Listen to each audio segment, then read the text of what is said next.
ខ្ញុំបានសូមអភ័យទោសម្ដងទៀតហើយដោយសារតែការប្រកាសការសមាជិកចូលរួមប្រមាណមិញខ្ញុំភ្លេចមួយ state ទៀតរដ្ឋមួយទៀតដូច្នេះសូមអញ្ជើញស្វាគមន៍បងប្អូនដែលអញ្ជើញមកពីរដ្ឋ Rhode Island បាទ Rhode Island នៅខាងណាទៅបាទ We apologize that we forgot to mention acknowledge the presence of guests from Rhode Island. បាទខាងណាទៅ Rhode Island ខាងសូមជឿយើងចូលឡើងមកអត់ឃើញបា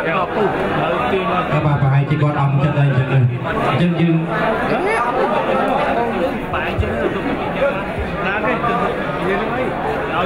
ឡូវនេះយើងឈានចូលកម្មវិធីជាបន្តបាទកម្មវិធីជាបន្តខ្ញុំបាទសូមគោរពអញ្ជើញអាយដាមអ៊ុចបរិទ្ធដើម្បីមានមតិសំណេះសំណាលជាមួយនឹងអង្គពិធីទាំងមូលសូមគោរពអញ្ជើញ At this time, we would like to start the program. We would like to invite His Excellency Oj Bunred to give a welcoming speech. សូមគោរពជំរាបសួរអស់លោកលោកស្រីបងប្អូនទាំងអស់គ្នាដែលបានយកការជើងចូលក្នុងពិធីសម្ដែងសម្លាញជប់លៀនដើម្បីយើងបានស្គាល់ពីផងហើយដើម្បីបានធ្វើការផ្លាស់ប្ដូរសោតដូចជាលោកប្រវត្តិបានគាត់តាមប្រទេសរបស់យើងចឹងមិនមានអីឆ្ងាយទេព្រោះម៉ោងនេះម៉ោងកាន់តែទៅមុខហើយបែបប្រកាន់តកោចឹងតែគឺខ្ញុំសូមនិយាយខ្លីគឺការរៀបចំពិធីនេះសំខាន់បំផុតគឺដើម្បីបងប្អូនយើងបានជួបជុំគ្នាហើយរាប់អានគ្នាយើងធ្វើការផ្លាស់ប្ដូរបន្តិចវិញបញ្ហាអ្វីដែលបងប្អូនមានសំណួរហើយយើងខ្ញុំមានឱកាសដើម្បីជូនពីស្ពីការវិវត្តជារបស់យើង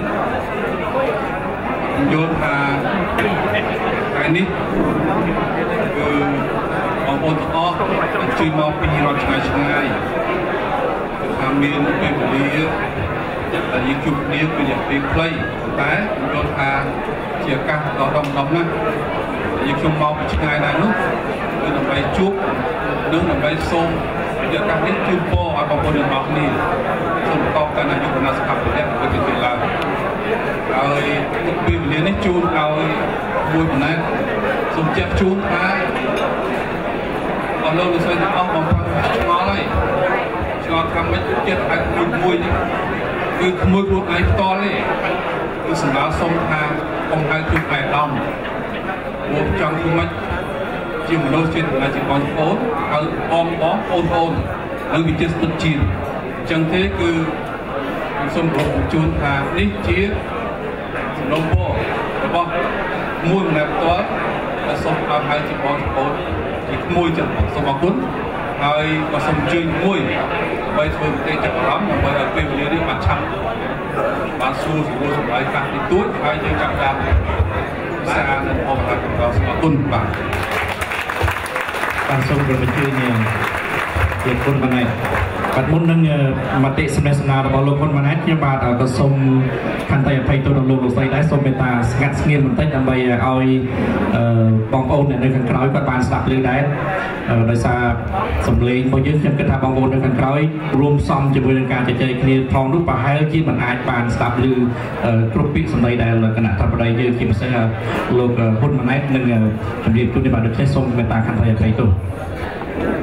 We would like to invite Mr. Honmanet to give a short speech to the audience. Please welcome Mr. Honmanet.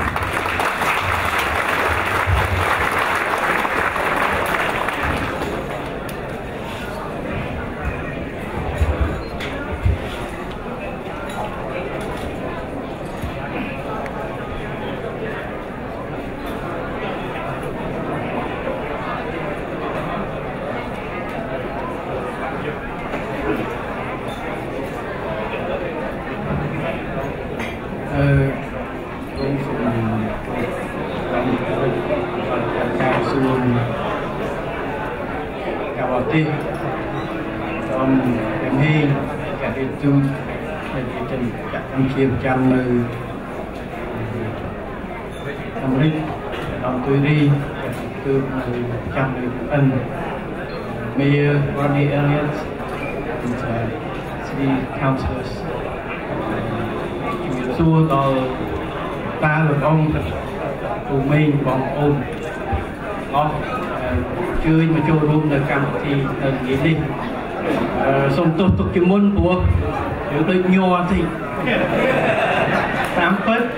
ម៉ោង 5 មកដល់ម៉ោង 5 ល្ងាចមិញត្រូវចិត្តឡាក៏វា kick in ដល់ចឹងគួយប៊ីធ្លាក់លើកៅអីប៉ុន្តែមិញឃើញបងប្អូនច្រើនចង់ភ័យញ័រប៉ុន្តែញ័រលែងចង់ប៉ុន្តែដឹងថាត្រូវច្រៀងឬមួយយ៉ាងម៉េចនៅកន្លែងនេះគួរកន្លែងគេច្រៀងប៉ុន្តែអត់ចេះច្រៀងទេបាទហើយបើសិនច្រៀងទៅវវប្រពន្ធខ្ញុំឃើញតែយើងលោកប្តីទៅអីក៏សុបាយណាស់សូមទោសនិយាយលេងតិចចុះជំរាបសួរលោកអង្គវិញថ្ងៃនេះខ្ញុំនៅគណៈប្រពន្ធមានការសប្បាយរីករាយខ្លាំងណាស់ដែលបានមកដល់នៅដី Lowell តាមពិតមកពីម្សិលមិញហើយជាលើកទី1ហើយដែលខ្ញុំបានមកទៅនេះធ្លាប់មក Boston ហើយលេងមានមិត្តភក្តិនៅនោះការនៅរៀនគ្រួសារខ្ញុំក៏ធ្លាប់មកនេះប៉ុន្តែថ្ងៃនេះបានសម្មិញបានមកហើយក៏បានជួបជាមួយនឹងបងប្អូនសមាគមយើងនៅទីនេះទាំង Cambodia Towns Committee Khmer Cultural Councils ហើយនឹងជាមួយលោក Mayor របស់ City of Lowell ហើយគឺក្នុងនាមខ្ញុំជាខ្មែរម្នាក់ហើយក៏ដូចជាសមាជិករបស់គណៈប្រតិភូទាំងអស់គឺមានក្តីសង្ឃឹមរីករាយខ្លាំងណាស់បាទដែលបានលើនៅការវិវត្តទាំងឡាយរបស់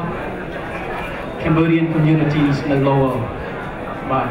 ពីប្រវត្តិនៃទីក្រុង Lowell នៃការចូលរួមចំណែករបស់បងប្អូនខ្មែរយើងនៅទីក្រុង Lowell ដែលជួយធ្វើឲ្យ City របស់ Lowell បានរីកចម្រើនឡើងបាទប្រែប្រួល